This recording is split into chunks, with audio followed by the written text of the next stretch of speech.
Hello दोस्तों, मैं Jitendra Singh Rathore Unacademy पर आपका हार्दिक स्वागत करता हूँ। Let's crack Rajasthan exams with Unacademy. यहाँ मेरे बारे में कुछ इन्फॉर्मेशन है। मैं बीटेक पास आउट हूँ। 2018 का आरएस मेंस दिया और मुझे 2 साल का टीचिंग एक्सपीरियंस है एज ए जीएस फैकल्टी।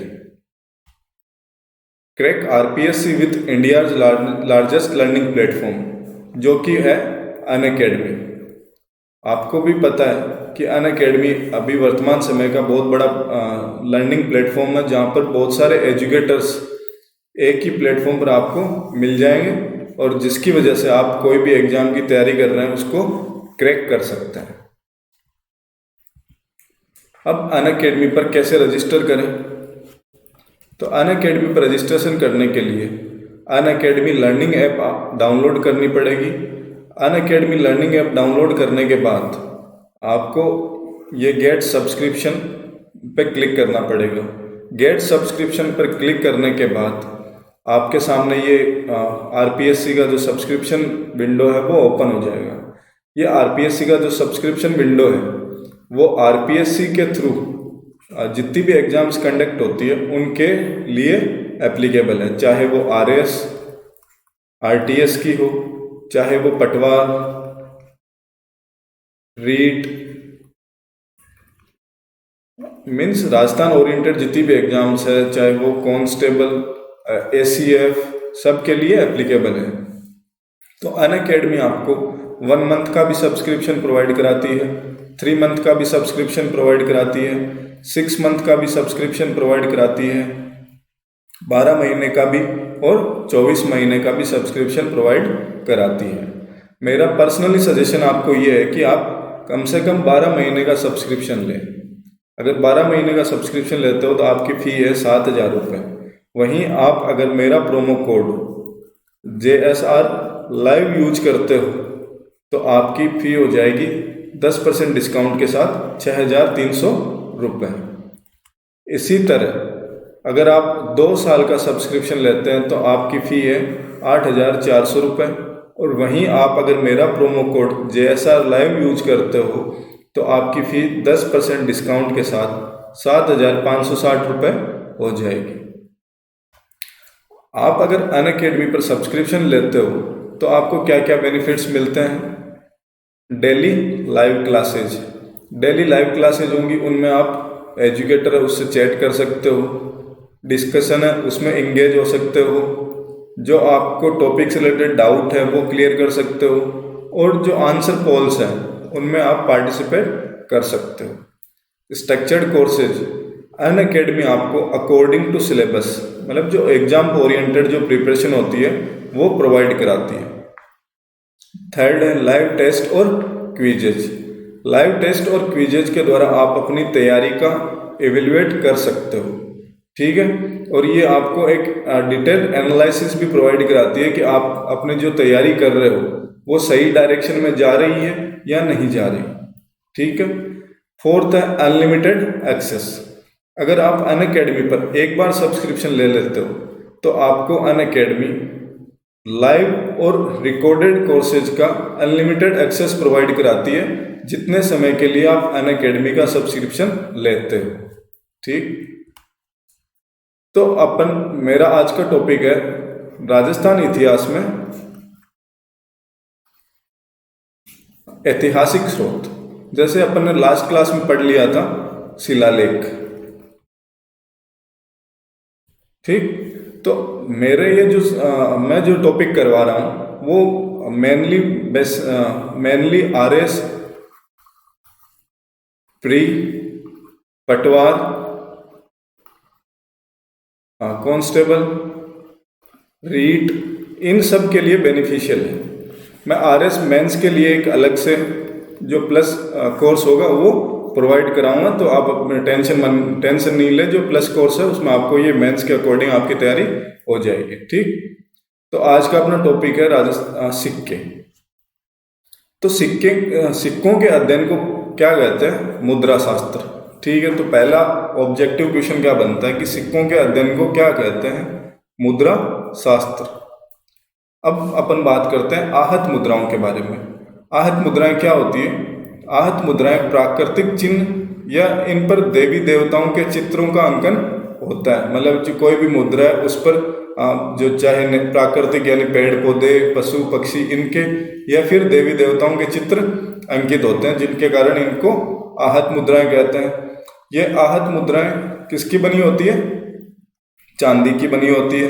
इन आहत मुद्राओं पर कोई लेख नहीं होता, ओनली चित्र होते हैं। ठीक है, तो ये चीज ध्यान रखना आप। और आहत मुद्राएं क्यों कहते हैं इनको? इनको ठप्पा मारकर बनाया जाता है, जिसके कारण इन्हें आहत मुद्राएं कहते हैं।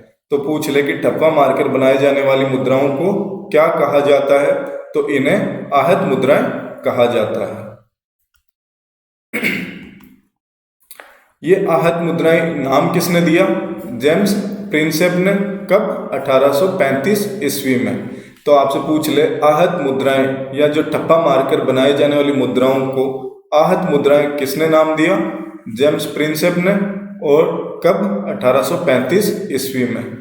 अब अपन देख लेते हैं कि जो उत्खनन हुआ, जो चाहे हड़प्पन सभ्यता हो, पाषाणकालीन सभ्यताएं हो, उनमें कहीं पर भी आहत मुद्राएं मिली है या नहीं मिली? ठीक है, तो बेराट है, बेराट के उत्खनन से 8 आहत मुद्राएं प्राप्त हुई है। सांबर के उत्खनन से 6, रेड के उत्खनन से 3075 चांदी की मुद्राएं प्राप्त हुई है। और रेड को क्या कहते हैं? प्राचीन भारत का टाटा नगर। ठीक है, तो आपसे पूछ ले कि प्राचीन भारत का टाटा नगर कौन सा था? रेड। और वर्तमान में कौन सा है? जमशेदपुर। ये कहाँ है? झारखंड में। ठीक है, तो बेराट से 8, सांबर से 6 और रेड से 3075 चांदी की मुद्राएं प्राप्त हुई है। सेकंड है इंडो ग्रीक मुद्राएं, मीन्स हिंद यूनानी मुद्राएं। ठीक है, अब भारत में सर्वप्रथम लेख युक्त सोने के सिक्के किन्होंने चलाए? इंडो ग्रीक शासकों के द्वारा। जो आहत मुद्राएं थी उन पर लेख नहीं था और इन पर क्या है? लेख है। तो लेख युक्त सोने के सिक्के किन्होंने चलाए? हिंद यूनानी शासकों ने। ठीक, इन मुद्राओं पर एक तरफ दोनों हाथों में तीर लिए अपोलो देवता का चित्र अंकित होता था। जो हिंद यूनानी शासक थे उनके मान लो प्रमुख देवता मान लो, अब कौन थे? अपोलो। तो एक तरफ अपोलो का चित्र अंकित था। बेराट के उत्खनन से 28 इंडो ग्रीक मुद्राएं मिली है, जिनमें 16 किसकी है? मिनेंडर की। एक यूनानी शासक हुआ है, उसकी 16 मुद्राएं हैं। ठीक है, तो आपसे पूछ ले कि 16 मिनेंडर की इंडो ग्रीक मुद्राएं कहाँ से प्राप्त हुई है? तो बेराट से प्राप्त हुई है। नेक्स्ट अपन बात करते हैं गुप्तकालीन सिक्कों के बारे में। तो गुप्तकालीन सिक्के नगला छेल भरतपुर में 1800 के लगभग गुप्तकालीन मुद्राएं प्राप्त हुई है। तो आपसे पूछ ले कि 1800 के लगभग गुप्तकालीन मुद्राएं कहाँ से प्राप्त हुई है? तो नगला छेल भरतपुर से। जिनमें सर्वाधिक सिक्के किसके थे? चंद्रगुप्त विक्रमादित्य सेकंड के। ठीक है, तो चंद्रगुप्त विक्रमादित्य द्वितीय की सर्वाधिक मुद्राएं प्राप्त हुई है कहाँ से? नगला छेल भरतपुर में। राजस्थान में गुप्तकालीन स्वर्ण सिक्के कहाँ कहाँ से प्राप्त हुई है? मारोली और बुंदवाली का टिब्बा जयपुर से, नलियासर सांबर से, बयाना भरतपुर से, अहेड़ा अजमेर से, देवली टोंक से।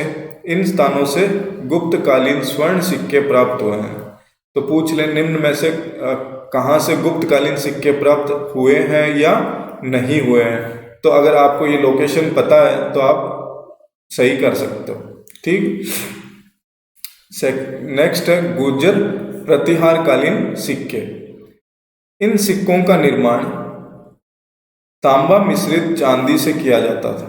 ठीक है, मतलब तांबा और चांदी है, दोनों का मिक्स करके जो सिक्के का निर्माण किया जाता था वो किस टाइम के थे? गुर्जर प्रतिहारकालीन सिक्के हैं। ठीक, इस शैली पर सेसेनियन शैली का प्रभाव दिखाई पड़ता है। तो आपसे पूछ ले कि निम्न में से किन सिक्कों पर या किस समय के सिक्कों पर सेसेनियन शैली का प्रभाव सर्वाधिक पड़ा है? तो गुर्जर प्रतिहारकालीन सिक्कों पर। मारवाड़ क्षेत्र में तो आपको भी पता है कि जो मारवाड़ का क्षेत्र है वहाँ पर गुर्जर प्रतिहार ये थे। तो मारवाड़ के क्षेत्र में गुर्जर प्रतिहारकालीन तांबे से निर्मित बने जो सिक्के हैं वो गदिया सिक्के कहा जाता है इनको। तो वो प्राप्त हुए हैं जिन पर राजा का आधा शरीर व यज्ञ कुंड अंकित रहता था और ये चिन्ह अस्पष्ट एवं गधे के मुंह के समान बने होने के कारण इनका नाम क्या पड़ गया? गदिया सिक्के। ठीक है, तो आपसे पूछ ले कि गदिया सिक्के हैं वो कहाँ प्रचलन में थे? तो मारवाड़ क्षेत्र में। और किस समय? गुर्जर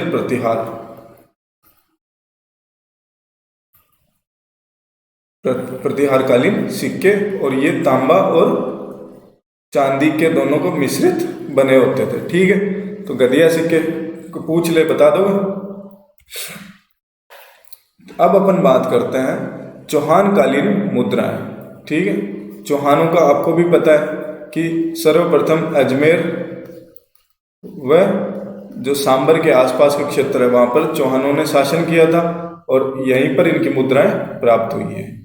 पृथ्वीराज विजय से भी चौहान शासक अजय राज द्वारा जो सिक्के चलाए गए वो रूपक सिक्के जारी करने का उल्लेख है।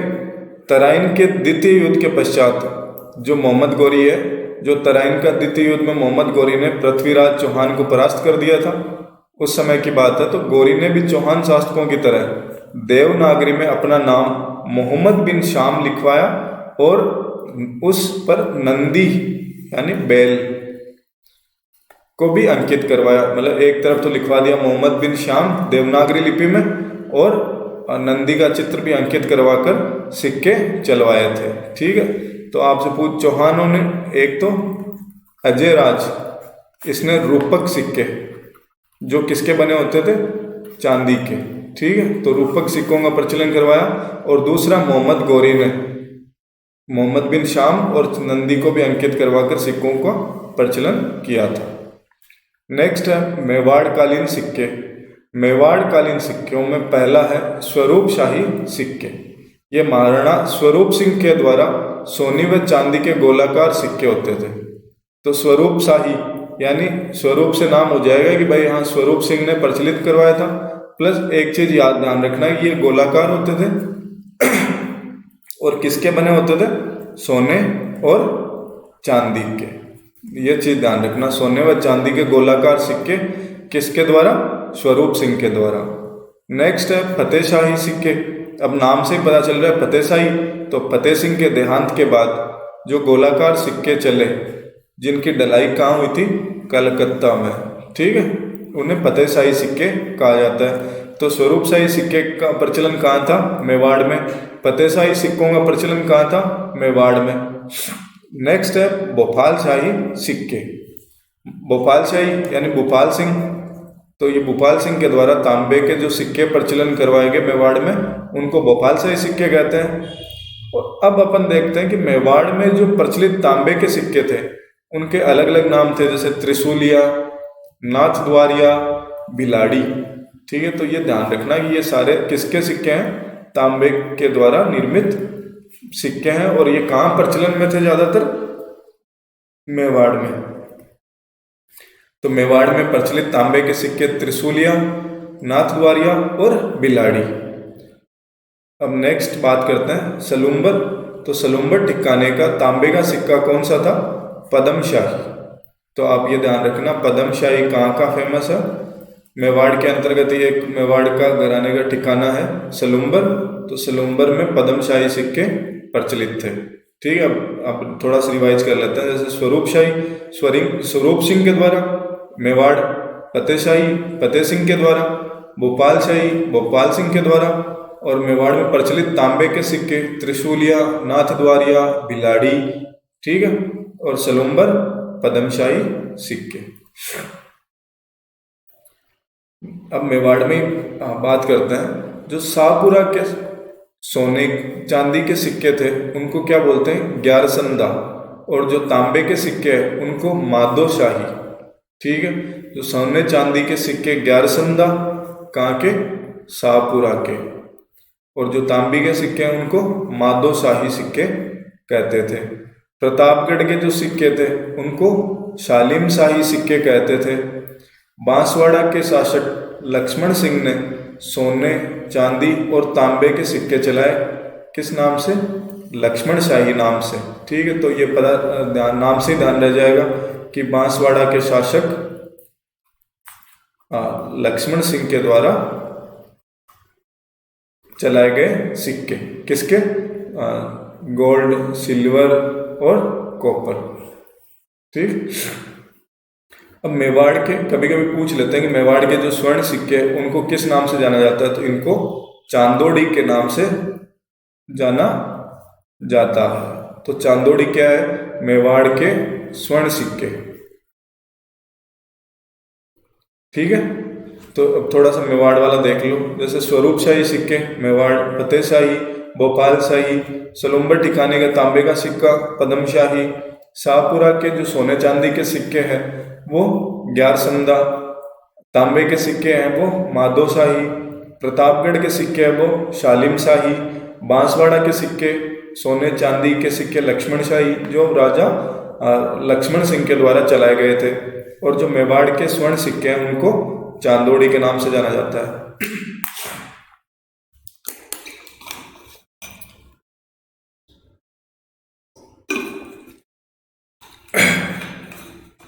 अब नेक्स्ट अपन बात करते हैं जोधपुर के सिक्कों के बारे में। ठीक है, तो अपने को नाम ध्यान रखना कि ये सिक्का कहाँ प्रचलन में था।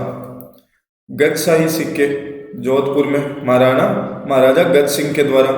विजयशाही सिक्का महाराजा विजय सिंह के द्वारा चलाया गया सिक्का। और जोधपुर के तांबे के सिक्के भारी होने के कारण इनका क्या नाम पड़ा, डब्बू शाही। तो ये इंपॉर्टेंट है भाई, ध्यान रख लेना कि डब्बू शाही सिक्के कहाँ के प्रसिद्ध थे। ठीक है, जोधपुर के। क्यों, क्योंकि ये सिक्के भारी थे और भारी होने के कारण इनका नाम पड़ा डब्बू शाही और भीम शाही।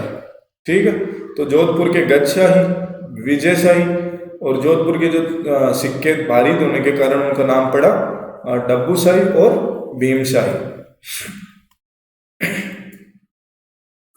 नेक्स्ट अपन बात करते हैं बीकानेर के सिक्कों के बारे में। ठीक है, तो बीकानेर का जो इम्पोर्टेंट सिक्का है वो गंगा शाही सिक्का है। ये महाराजा गंगा सिंह के समय चांदी के गोलाकार सिक्के थे। ठीक है, तो चांदी के गोलाकार सिक्के किन के द्वारा, किन के समय के, गंगा सिंह जी के समय के। ठीक है, तो तभी इनका नाम क्या पड़ गया, गंगा शाही सिक्के। नेक्स्ट है जयपुर के सिक्के। अपने को पता ही है कि जयपुर में किन का शासन रहा, कछवाहा वंश का। ठीक है, अब जो जयपुर के सिक्के हैं उनमें इंपॉर्टेंट है झाड़शाही सिक्का। तो आपसे पूछ ले झाड़शाही सिक्के कहाँ के प्रसिद्ध हैं, तो जयपुर के।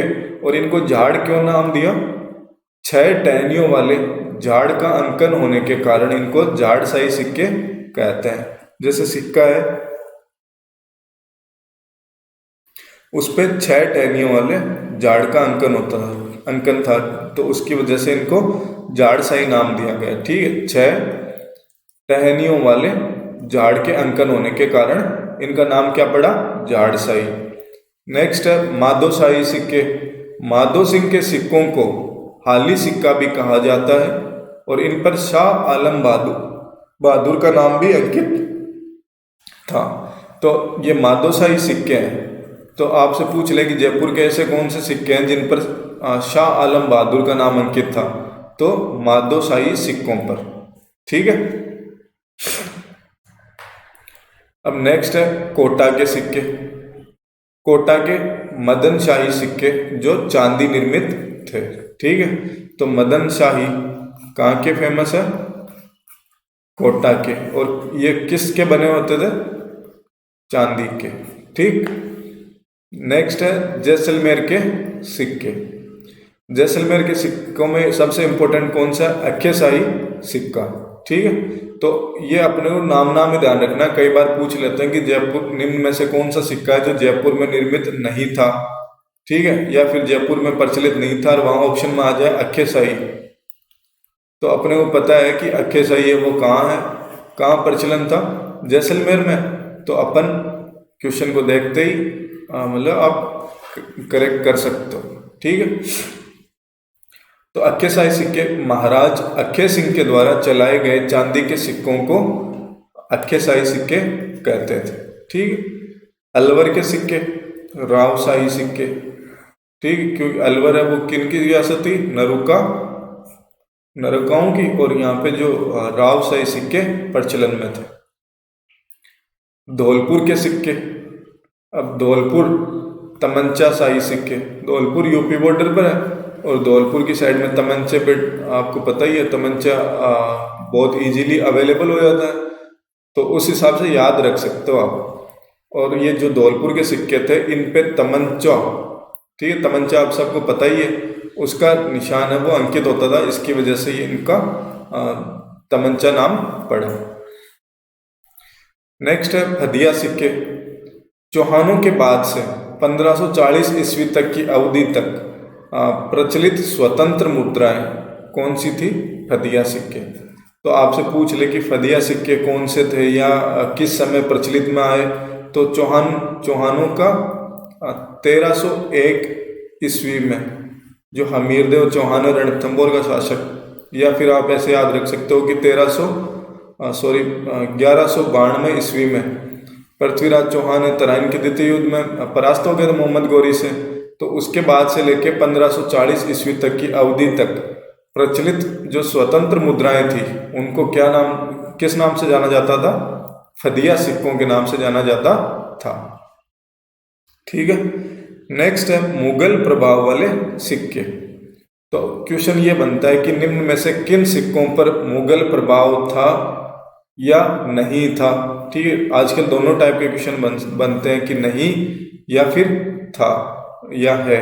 ठीक है, तो जो चित्तौड़ी है, जो चित्तौड़गढ़ गया, भिलाड़ी, उदयपुरी, मोहम्मद शाही और विजय शाही, इन सिक्कों पर मुगल प्रभाव था, बाकी सिक्कों पर नहीं था। जैसे तमंचा शाही हो गया, ठीक है, जाट शाही हो गया, उन पे नहीं था।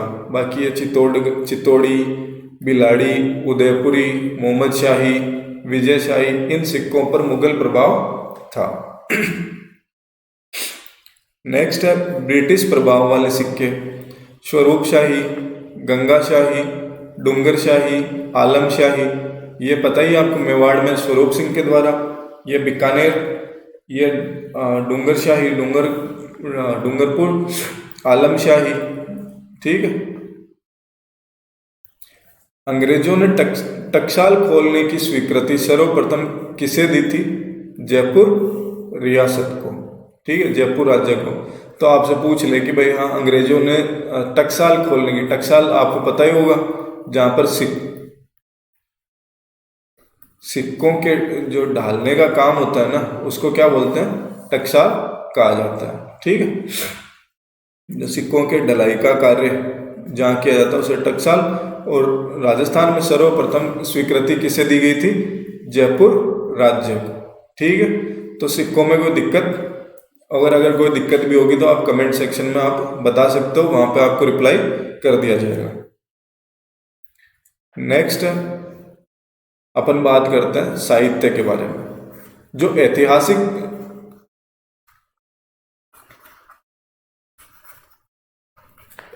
ऐतिहासिक स्रोत हैं उनमें अपन ने बात कर ली शिलालेख के बारे में, ठीक है, सिक्कों के बारे में, और अब अपन बात कर रहे हैं साहित्य के बारे में। ठीक है, तो साहित्य में सबसे पहले अपना टॉपिक है संस्कृत साहित्य।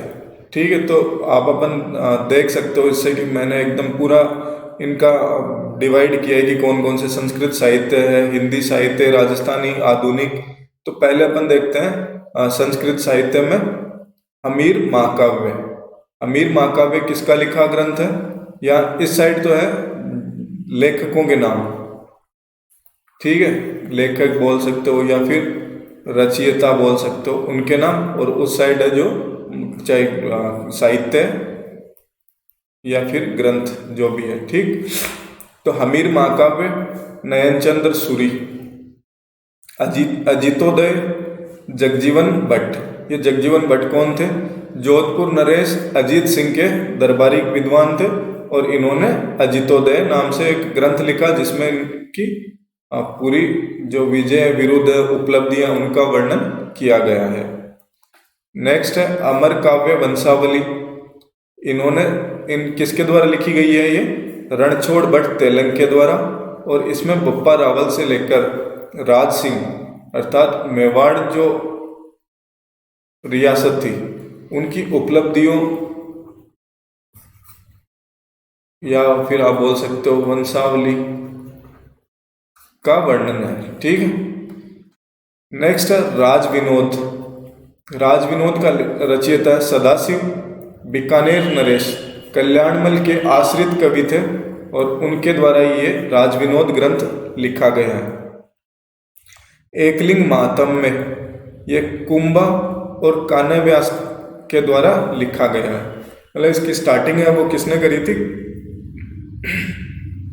कुंभा ने, और इसको पूरा किसने किया? कान्य।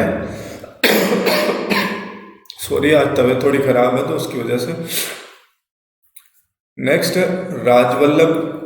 राजवल्लभ के रचयिता कौन था? मंडन। ये भी एक कुंभा है, कुंभा का दरबारी विद्वान था, ठीक है, कुंभा का दरबारी विद्वान था। नेक्स्ट है नृत्य रत्न कोश। ये किसका ग्रंथ है? कुंभा का, ठीक है। नेक्स्ट है पृथ्वीराज विजय। ये जयानक के द्वारा लिखा गया। पृथ्वी अमरशार ये लिखा गया जीवाधर के द्वारा, ठीक है। तो इनको याद करना है अपने को कैसे भी लिंक करके, जैसे पृथ्वीराज विजय है, ठीक है, जय से जयानक, तो पृथ्वीराज विजय का लेखक है वो जयानक है, ठीक है। नृत्य रत्न कोश ये कुंभा, कुंभा वाली जो सांस्कृतिक उपलब्धियां हैं या फिर जो साहित्यिक ग्रंथ है वो सब याद रखने हैं। हमीर महाकाव्य इसमें ये है तो नयनचंद्र सूरी, तो इस हिसाब से आपको थोड़ी चीजें हैं वो लिंक करके याद रखनी है, जिससे आप कोई भी क्वेश्चन आए उसको करेक्ट कर सको।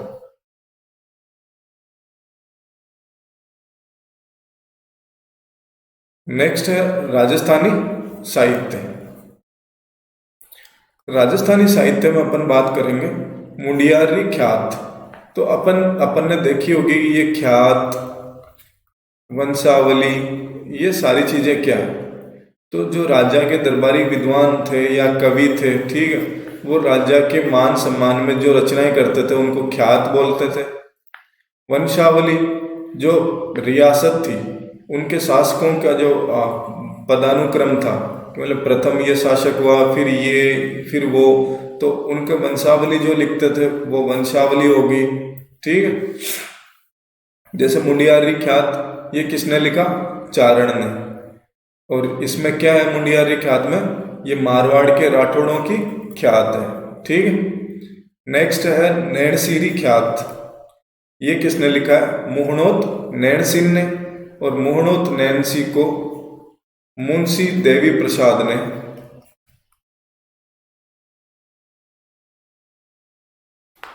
क्या बोला है? राजस्थान का या राजपुताने का अबुल फजल, ठीक है। तो अबुल फजल कौन था? अकबर का नवरत्न था, ठीक है। तो मुंशी देवी प्रसाद ने मुहणोत नैणसी को राजपुताने का अबुल फजल कहा, और ये मुहणोत नैणसी है वो जसवंत सिंह का दरबारी विद्वान था। नेक्स्ट है मारवाड़ा परगनारी विगत। ये किसके द्वारा लिखी गई है? ये भी मुहणोत नैणसी के द्वारा लिखी गई है। नेक्स्ट है बांकीदासरी ख्यात। ये किसके द्वारा लिखी गई है? बांकीदास है तो बांकीदास के द्वारा लिखी गई है, और जोधपुर के दरबारी कवि थे ये। नेक्स्ट है आयो इंग्रेज मुल्क रे ऊपर। ठीक है, ये कविता भी, ये भी किसकी है? साहित्य रचना बांकीदास की। नेक्स्ट है दयालदास री ख्यात, ये भी दयालदास के द्वारा लिखी गई है। इसमें बीकानेर के राजा थे रतन सिंह, और रतन सिंह के दरबारी विद्वान थे ये दयालदास।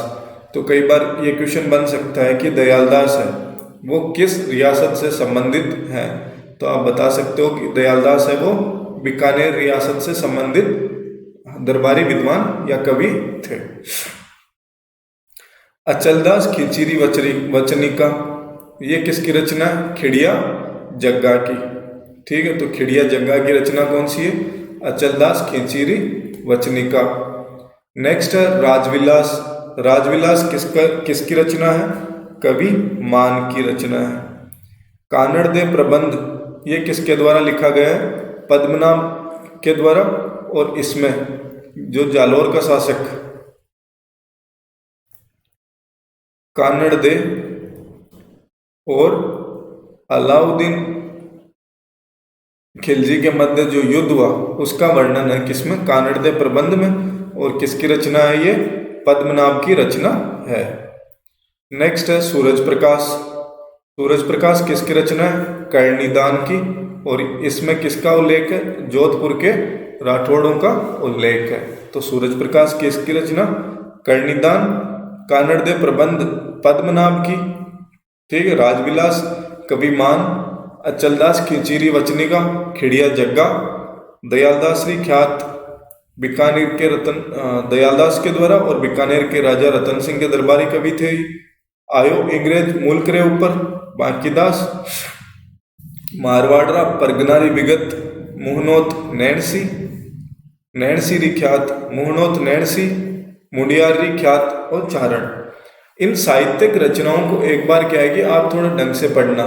ठीक है, उसकी वजह से सारी चीज़ें हैं वो ढंग से याद हो जाएगी, या फिर इनको एक दूसरे से लिंक करके पढ़ना कि किसी प्रकार से इन दोनों के बीच मतलब जो लेखक है और रचना है उनके मध्य आप कोई लिंक बिठा सको जिसकी वजह से वो इजीली याद हो जाए। नेक्स्ट है राजरूपक। राजरूपक किसकी रचना है? वीरभान रत्नू की। और ये महाराजा जोधपुर के महाराजा अभय सिंह के दरबारी कवि सॉरी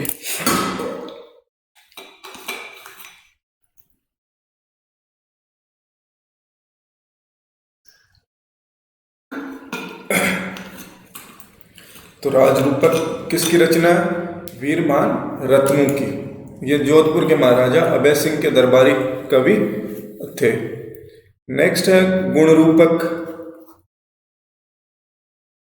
ये किसकी रचना है? केशवदास गार्डन की। ठीक है, नेक्स्ट है हमीर हट। ये किसकी रचना? चंद्रशेखर की। हमीर हट, ये हमीर कौन से हैं? रणथंबोर का शासक था हमीर देव चौहान। ये हमीर क्या था? हट्टी थे, इनकी वजह से इनका नाम हट्टी हमीर पड़ गया। और इसमें किसकी 1301 ईस्वी में जो हमीर देव चौहान और अलाउद्दीन खिलजी के मध्य युद्ध हुआ उसका उल्लेख है। और 1301 ईस्वी में ही राजस्थान का प्रथम साका संपन्न हुआ था, जो किन किन के मध्य हुआ था? अलाउद्दीन खिलजी और हमीर देव चौहान के मध्य। और साका क्या होता है? अगर केसरिया और जौहर दोनों साथ संपन्न हो जाते हैं तो उसे साका कहते हैं। अब वो अपन राजस्थान की जो इतिहास हिस्ट्री है, प्रमुख राजवंश वगैरह पढ़ेंगे तो वहाँ ढंग से पढ़ेंगे कि भाई साका केसरिया ये क्या चीज़ें होती हैं, कितने साके कहाँ हुए, कितने साके मतलब क्या क्या हुआ, किन के नेतृत्व में हुए, केसरिया किसके नेतृत्व में, जौहर किसके नेतृत्व में, तो वो सारी चीजें अपन वहां पढ़ेंगे।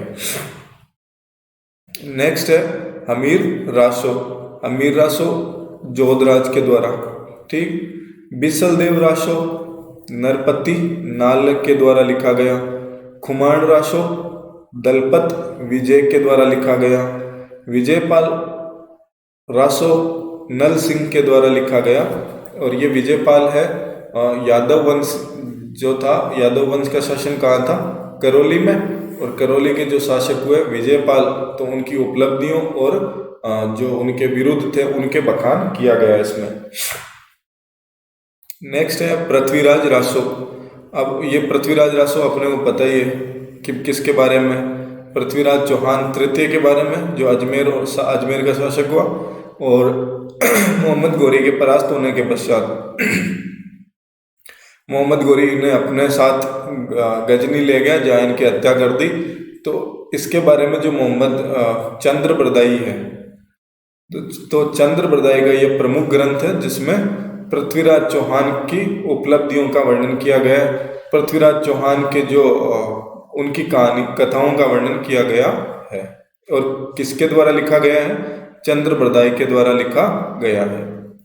नेक्स्ट है ढोला मारूरा दोहा या चौपाई। तो अपने राजस्थान में आपको पता ही है ना ढोला मारू।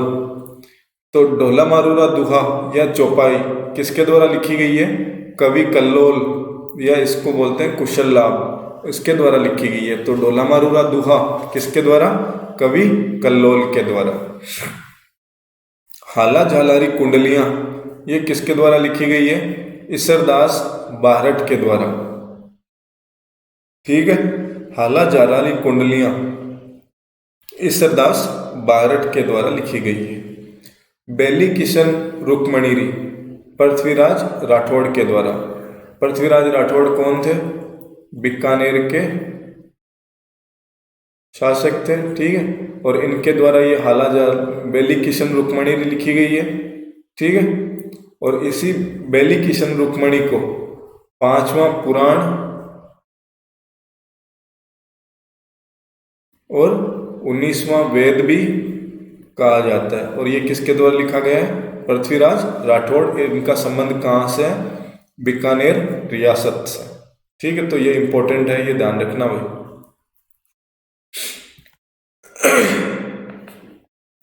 नेक्स्ट है विरुद्ध चेतरी। ये किसकी रचना है, कवि दुर्सा आडा की। सतसई किसकी रचना है, बिहारी की। और ये बिहारी किसका दरबारी विद्वान था, मिर्जा राजा मान सिंह। और मिर्जा राजा मान सिंह कहाँ के शासक थे, आमेर या जयपुर के। ठीक है, और इनको मिर्जा की उपाधि किसने प्रदान की थी, शाहजहां ने। ठीक है, क्यों, एक शासक और हुआ है ना, सवाई मान सिंह। ठीक है, तो ध्यान रखना, मिर्जा की उपाधि किसने दी, मिर्जा की तो उपाधि दी है शाहजहां ने, और सवाई की उपाधि दी है किसने, औरंगजेब ने। ये क्वेश्चन आया हुआ है। ठीक, तो सतसई किसका दरबारी विद्वान था, सतसई किसकी रचना थी, बिहारी की। और ये किसका दरबारी विद्वान था, मिर्जा राजा मान सिंह का। नेक्स्ट है रानो रासो। ये किसकी रचना है, दयाराम की। राजियारा सोल्ठा कृपाराम खिड़िया। संगत रासो गिरधर आसिया। तो ये थोड़ा सा ये राजियारा सोल्ठा है ना, ये ध्यान रखना किसकी रचना है, कृपाराम खिड़िया की रचना है। अब अपन ने देख लिया संस्कृत, ठीक है, राजस्थानी। अब अपन देखते हैं आधुनिक ग्रंथ। आधुनिक ग्रंथ जैसे वंश भास्कर, वीर सतसई, सती रासो, ये किसकी रचना है, सूर्यमल मिश्रण की रचना है। ठीक, तो डायरेक्ट क्वेश्चन पूछ लेते हैं, निम्न में से कौन सी रचना सूर्यमल मिश्रण की नहीं है। वहाँ पे आपको अगर 3 ऑप्शन दे दिए ये और चौथा अलग है, तो ये तीनों याद है, चौथा चाहे कोई सा ही हो, आपको याद हो नहीं हो, आप क्वेश्चन को सही कर सकते हो। तो वंश भास्कर, वीर सतसई, सती रासो किसकी रचना है, सूर्यमल मिश्रण की रचना। चेतावनीरा चुंगटिया, चेतावनीरा चुंगटिया ये किसकी रचना, केसरी सिंह बारठ की। क्यों, जो मेवाड़ का इतिहास रहा है, वो मेवाड़ के जो शासक हैं हमेशा से क्या रहे, स्वतंत्रता प्रिय रहे हैं शासक। ठीक है, परंतु यहाँ के जो शासक थे मेवाड़ महाराणा फतेह सिंह, जो अंग्रेजों ने दरबार लगाया था उसमें शामिल होने के लिए जा रहे थे, तब केसरी सिंह बारठ ने उनको चेतावनी रा चुंगटिया ये रचना लिख के भेजी, और जिसकी वजह से महाराणा फतेह सिंह ने उस दरबार में उपस्थित होने से मना कर दिया और वापस लौट आए। ठीक है। वीर विनोद किसकी रचना है? श्यामल दास की। पद्मावत ये किसकी रचना है? मलिक मोहम्मद जायसी की। पद्मावत कब लिखी गई? 1542-43 ईस्वी के लगभग। ठीक, किसके द्वारा? मलिक मोहम्मद जायसी। और पद्मावत में जो मेवाड़ की महारानी थी पद्मावती, ठीक है, उसकी सुंदरता का बखान किया गया, और उसकी सुंदरता से मतलब प्रेरित होकर ही अलाउद्दीन खिलजी ने मेवाड़ पर आक्रमण किया। क्यों? अलाउद्दीन खिलजी है वो पद्मावती को प्राप्त करना चाहता था इसकी सुंदरता के कारण, और इसी वजह से 1303 ईस्वी में मेवाड़ का साका हुआ, जिसमें रावल रतन सिंह की मौत होगी। और 1303 ईस्वी का साका क्यों हुआ? अलाउद्दीन खिलजी के द्वारा मेवाड़ पर आक्रमण करने की वजह से। ठीक। पाथल व पीथल, अब नेक्स्ट बात करते हैं। पाथल व पीथल, धरती धोरारी, मांझर, लीलटास, ये किसके ग्रंथ है? कन्हैयालाल सेठिया के ग्रंथ है। ठीक है। कन्हैयालाल सेठिया कहाँ के रहने वाले थे? सुजानगढ़ के निवासी थे, और इन्होंने ही पाथल व पीथल की रचना की थी। ठीक है। पाथल पीथल महाराणा प्रताप और उनकी जो एक रचना है महाराणा प्रताप को संबोधित करते हुए। धरती धोरारी, मांझर, लीलटास। ठीक है, तो ये ध्यान रखना आप। कन्हैयालाल सेठिया। पग फेरो किसकी रचना है? मणि मधुकर की रचना। ये भी इंपॉर्टेंट है कि पग फेरो निम्न में से मणि मधुकर की रचना, या फिर पग फेरो किसके द्वारा रचित है? तो मणि मधुकर के द्वारा। नेक्स्ट है राव जैतसिरो छंद, ये किसके द्वारा लिखी गई है? बिट्टू सुरजा के द्वारा। पाबूजीरा छंद, गोगाजीरा रसावला, ये किसके द्वारा? बिट्टू मेहा। तो ये ध्यान रखना, दोनों में डिफरेंस कर लेना। बिट्टू सुरजा है एक तो, एक है बिट्टू मेहा। तो सुरजा ने तो लिखा है राव जैतसिरो छंद, और राव जैतसी कहाँ का शासक था? बीकानेर का शासक। ठीक है, जिसने हुमायूं कामरान को परास्त किया था। ठीक है, तो ये ध्यान रखना, राव जैतसी से संबंधित है, यानी बीकानेर रियासत से संबंधित है। और ये बिट्टू सुरजा ने लिखा। पाबूजीरा छंद, गोगाजीरा रसावला, ये बिट्टू मेहा ने। ठीक। नेक्स्ट है कुवलय माला, ये किसका ग्रंथ है? उद्योतन सूरी का। ठीक है, उद्योतन सूरी के द्वारा कुवलय माला लिखी गई। ठीक है, तो ये इंपॉर्टेंट है। कुवलय माला पूछा गया है बहुत बार कि कुवलय माला के रचयिता कौन है? तो उद्योतन सूरी। नेक्स्ट है मुर्दों का टीला, कब तक पुकारूं, घरौंदा, आखिरी आवाज, ये किसके द्वारा लिखी गई है? रांगे राघव के द्वारा। ठीक है। मुर्दों का टीला, कब तक पुकारूं, घरौंदा, आखिरी आवाज, रांगे राघव के द्वारा। बातारी फुलवारी, विजयदान देथा के द्वारा, जिन्हें विज्जी नाम से भी फेमस है ये। ठीक है, विज्जी। तो पूछ ले कि बातारी फुलवारी है वो किसके द्वारा रचित ग्रंथ है या साहित्य है? तो विजयदान देथा के द्वारा। ठीक। नेक्स्ट है annals and antiquities of India, और है पश्चिमी भारत की यात्रा, ये किसके द्वारा लिखी गई? कर्नल जेम्स टोड के द्वारा। ठीक है, तो कर्नल जेम्स टोड की दो रचनाएं कौन सी है? Annals and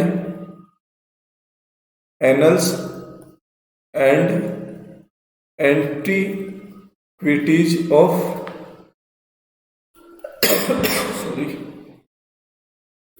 annuls and antiquities of India, और पश्चिमी भारत की यात्रा, colonel Tod. Love story of Rajasthan, Lakshmi Kumari Chundawat के द्वारा लिखी गई है। ठीक। अब कुछ फारसी ग्रंथों के बारे में भी देख लेते हैं। ताज उल मासिर, ताज उल मासिर लिखा गया है हसन निजामी के द्वारा। ठीक है, तो ताज उल मासिर किसके द्वारा? हसन निजामी। तबकाते नासिरी, मिनहाज सिराज, खजाइन उल फतूह, अमीर खुसरो। ये ध्यान रखना भाई, अमीर खुसरो। ठीक है, अमीर खुसरो भी कौन था? अकबर के नवरत्नों में से एक थे। ठीक, अमीर खुसरो। तो अमीर खुसरो की कौन सी है? खजाइन उल फतूह। तारीख फिरोज शाही, ये लिखी गई है जियाउद्दीन बरनी। तुजू के बाबरी, ये किसके द्वारा लिखी गई है? बाबर के द्वारा। और ये क्या है? बाबर की आत्मकथा है। ठीक है, तुजू के बाबरी, बाबर की आत्मकथा बाबर के द्वारा ही लिखी गई है। नेक्स्ट है हुमायूंनामा।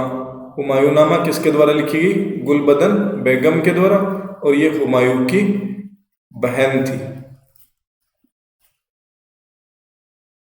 ठीक, तो हुमायूं की बहन गुलबदन बेगम के द्वारा हुमायूंनामा लिखी गई।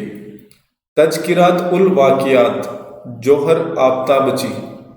तो जोहर आफ्ताबची के द्वारा तज़किरात उल वाक़ियात की रचना की गई।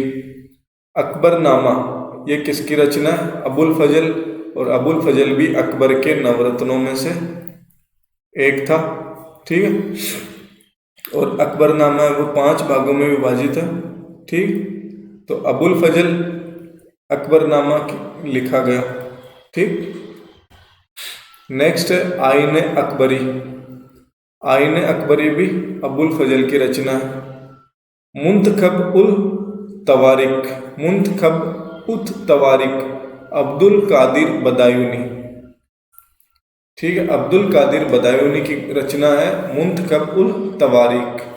तारीख फिरोज शाही, अब्बास खान सरवानी। तारीख फिरोज शाही, अब्बास खान सरवानी। मखजन ए अफगानी, नियामतुल्लाह।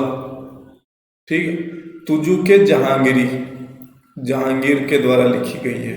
यह इंपॉर्टेंट है। तुजू के जहांगीरी, जहांगीर के द्वारा।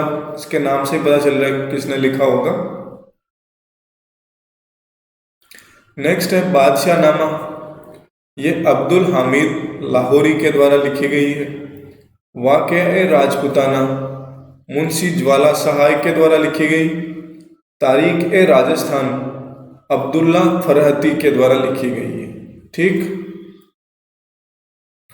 अब कुछ जैसे अपन ने आधुनिक ग्रंथों देख लिए, संस्कृत, राजस्थानी, फारसी, तो कुछ थोड़े बहुत संगीत ग्रंथ हैं, उनके बारे में भी देख लेते हैं।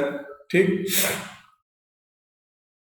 जैसे रागमाला और रागमंजरी, इनकी रचना की गई है पुंडरीक विट्ठल के द्वारा। ठीक है, रागमाला और रागमंजरी यानी माला और मंजरी किनके द्वारा? पुंडरीक विट्ठल के द्वारा। संगीत राज, संगीत मीमांसा, रसिक प्रिया, सूढ़ प्रबंध किसकी रचना है? महाराणा कुंभा की रचना है, जो मेवाड़ के शासक हुए। ठीक, और 2013 RS में ये क्वेश्चन आया हुआ है कि निम्न में से कौन सी कृति महाराणा कुंभा की नहीं है। ठीक है, अब अगर चारों पता है, सूढ़ प्रबंध, रसिक प्रिया, संगीत मीमांसा, संगीत राज, ये कुंभा के द्वारा लिखी गई है, तो आप इनमें से जो अलग होगी उसको आप अलग कर सकते हो। नेक्स्ट है राग रत्नाकर। ये राधा कृष्ण के द्वारा लिखी गई है।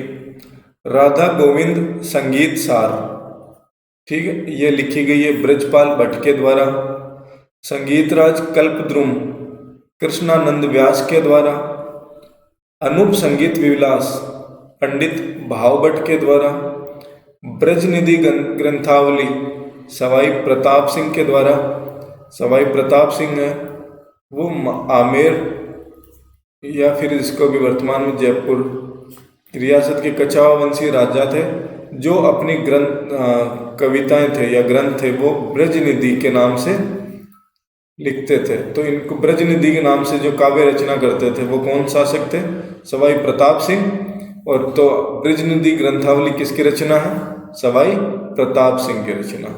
नाट्य शास्त्र भरत मुनि।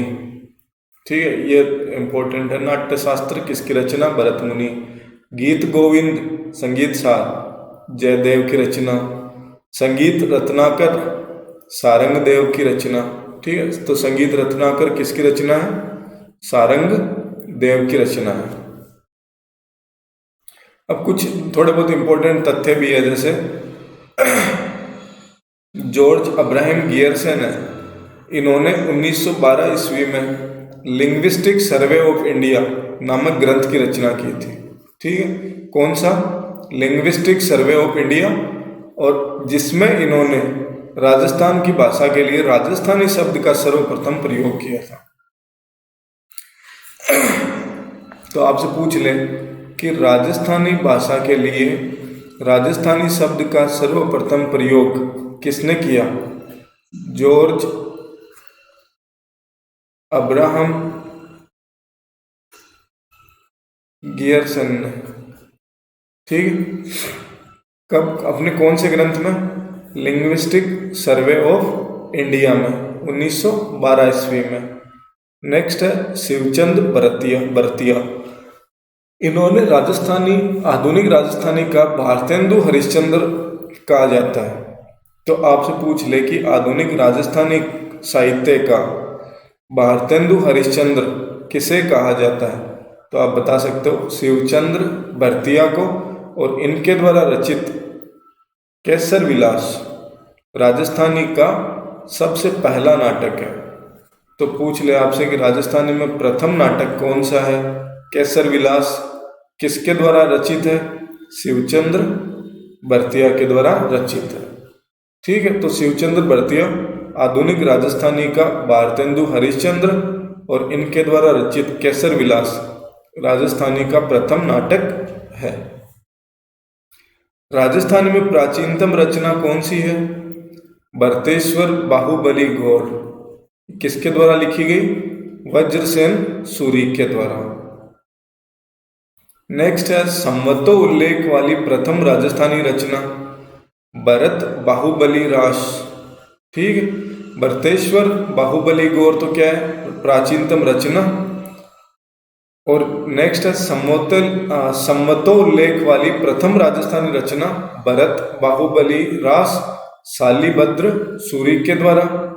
राजस्थानी भाषा का प्रथम उपन्यास कौन सा है? कनक सुंदर किसके द्वारा? शिवचंद्र भरतिया के द्वारा लिखित। और आधुनिक राजस्थान की प्रथम काव्य कृति कौन सी है? बादली चंद्र सिंह बीरकाली की। ठीक है, तो राजस्थानी में प्रथम प्राचीनतम रचना कौन सी है? भरतेश्वर बाहुबली गौर। संवतोल्लेख वाली प्रथम राजस्थानी रचना कौन सी है? भरत बाहुबली रास। राजस्थानी भाषा का प्रथम उपन्यास कनक सुंदर। और आधुनिक राजस्थान की प्रथम काव्य कृति है बादली चंद्र सिंह बीरकाली की। ठीक, थैंक यू। अगर कोई डाउट हो आपको, एनी क्वेरीज हो, तो आप मुझे टेलीग्राम पे भी मैसेज कर सकते हैं, या फिर आप कमेंट सेक्शन में कमेंट कर सकते हैं। वहाँ पे आपके जो क्वेरीज होगी वो क्लियर की जाएगी। ठीक, थैंक यू। आज थोड़ी तबीयत खराब है तो उसकी वजह से इतनी क्लास हो पाएगी। नेक्स्ट क्लास में अपन और भी आगे डिस्कशन करेंगे।